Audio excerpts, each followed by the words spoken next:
All right, welcome to Lessons from a High School Dropout. My name's Troy Thomas Joseph Fitch, here at my little Air BnB today, doing a little traveling, creating a little video, a little podcast to share with everybody today. Hey, I don't have a hat on, but I think if you got a hat, I'd like for you to put it on and walk with me here. Walk down this little road with me here. Let's put on a little hat today. I got a little stocking cap here. Let's put on a little hat today. It's kind of chilly where I am today. And let's just call it our immigrant hat, right? Create a little immigrant hat here today because I think it's time we transition to a little different plane here, right? And what I'm talking about is embracing and embodying the life of an immigrant. And I'll tell you why.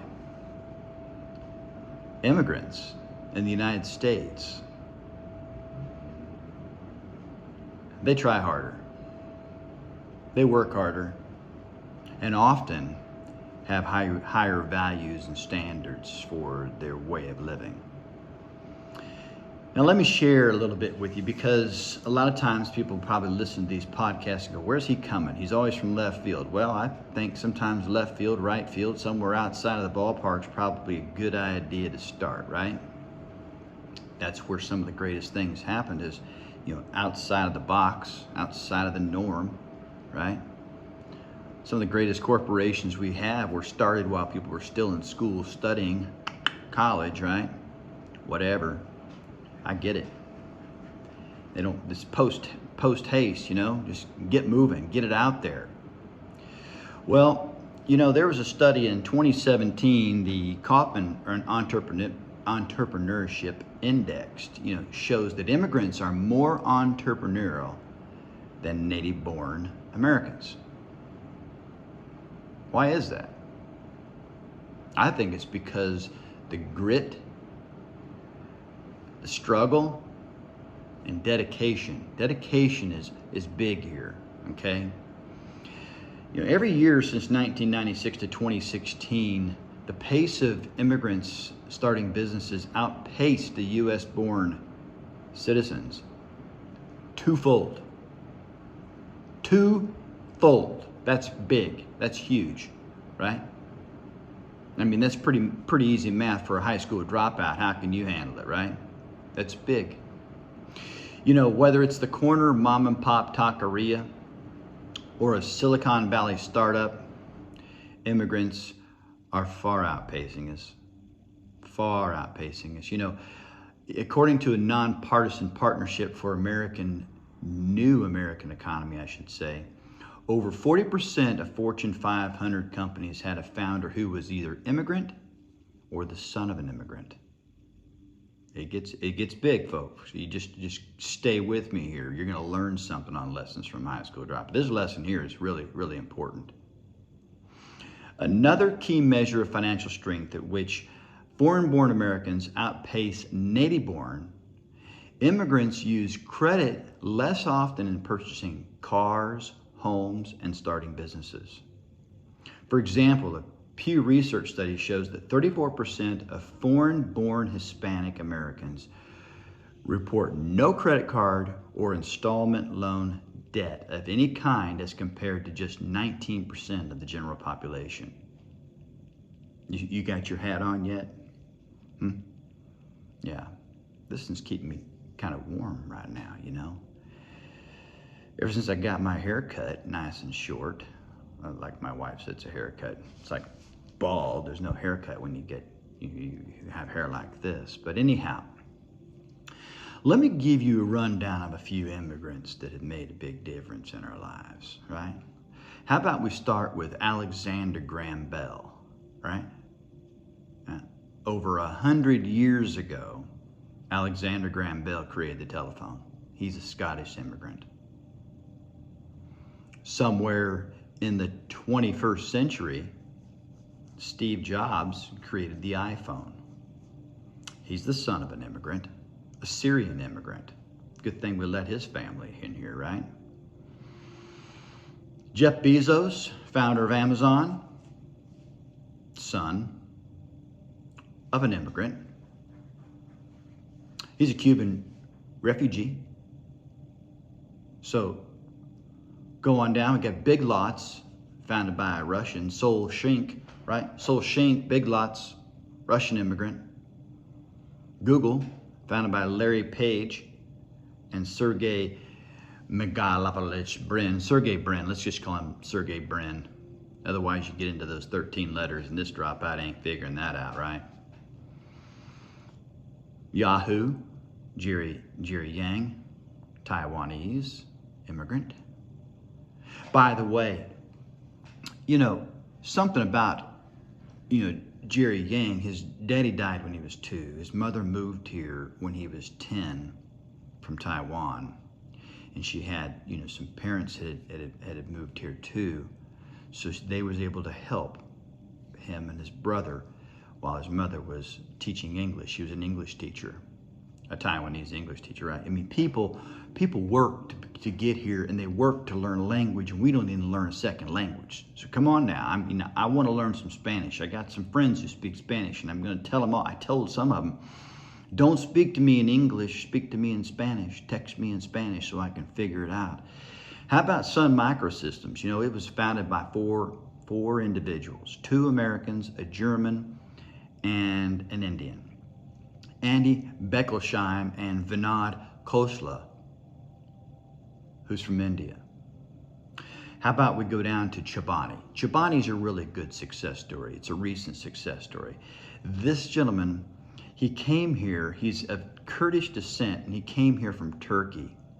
He founded Chobani, the yogurt that you got on your top shelf there in your home. He founded it, based it in an area in northern New York, right? Upstate New York, where they needed more jobs. There was a vacuum out of New York due to a lot of cost measures back in the 70s and 80s. And, finding a way to create jobs, right? Get a little tax incentives, create jobs. He's done a magnificent job. I think he's got like $2 billion in sales. That's a lot of yogurt, right? And, lastly, I would like to spotlight a man who I think it struck me when I learned about what this man did a number of years ago, probably about 15, 20 years ago. Felix Sabates. He bought TCS, right? He went to work for the company in 1969 as a salesperson. By 1974, he acquired the company. Top Sales Corporation, little Atari games and things like that, console machines and stuff. But Top Sales Corporation, he built that up to a $12 billion corporation.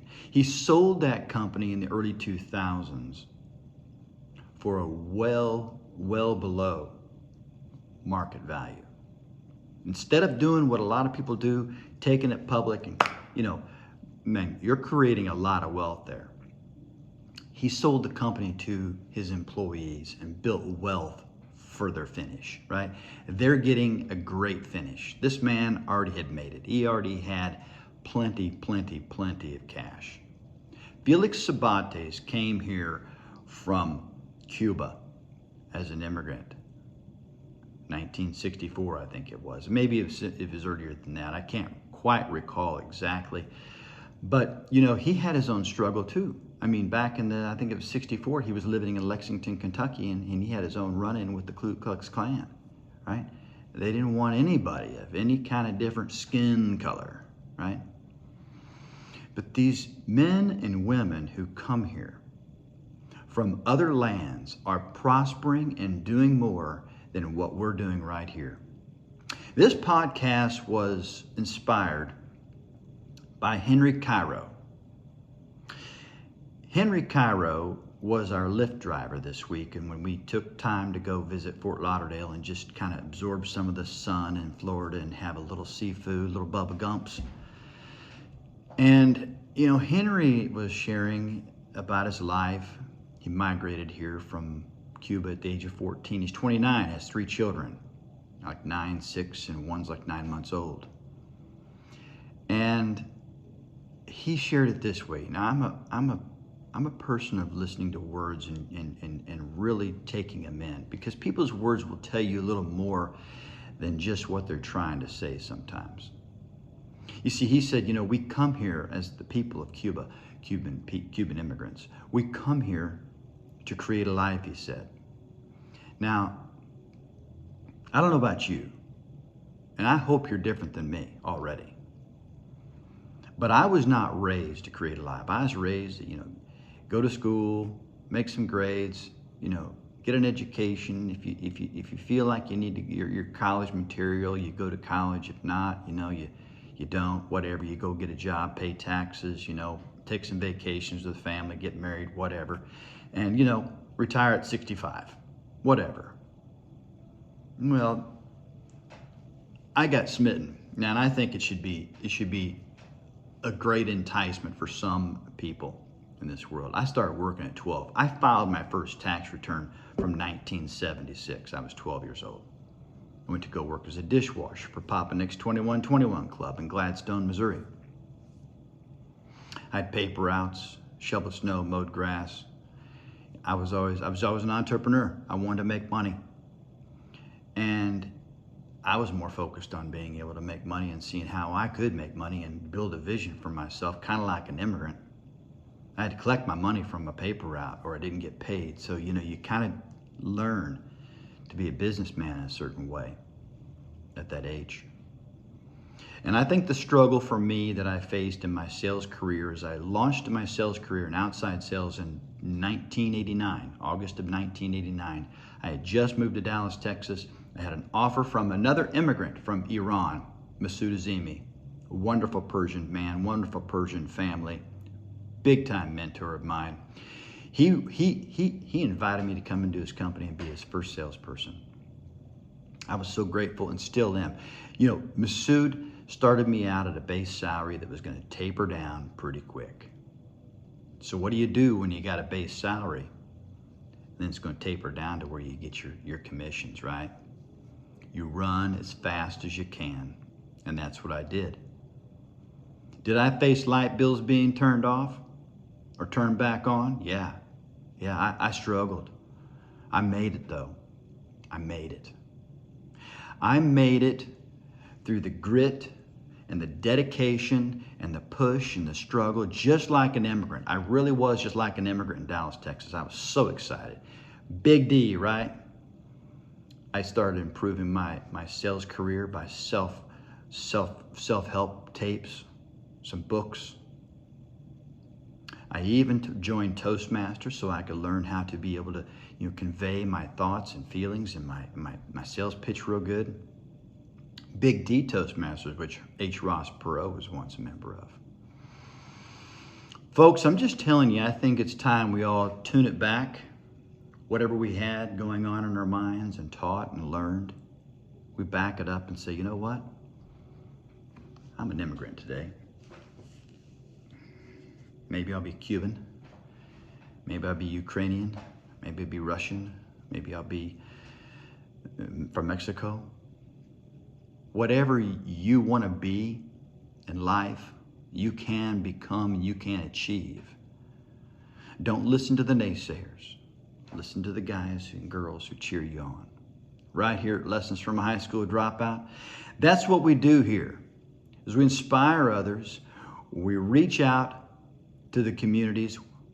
We teach people in the sales profession how to be professional salespeople, and we're going to teach you everything we can to shorten the cycle of how you build your life. Folks, I appreciate you taking time to go to YouTube, ring that bell and subscribe and share this podcast with others. You can find us on iTunes, Apple Tunes, Spotify, Google Cast, every time a cast. You can go to lessonsfromhighschooldropout.com. Get every episode and enjoy and share. Thank you again for taking time. Until next time, ciao for now. Cheers. Hey, what do you say we end up with a little funk and groove? Yeah. Little funk and groove here today. Takes me back to the 70s. Ciao.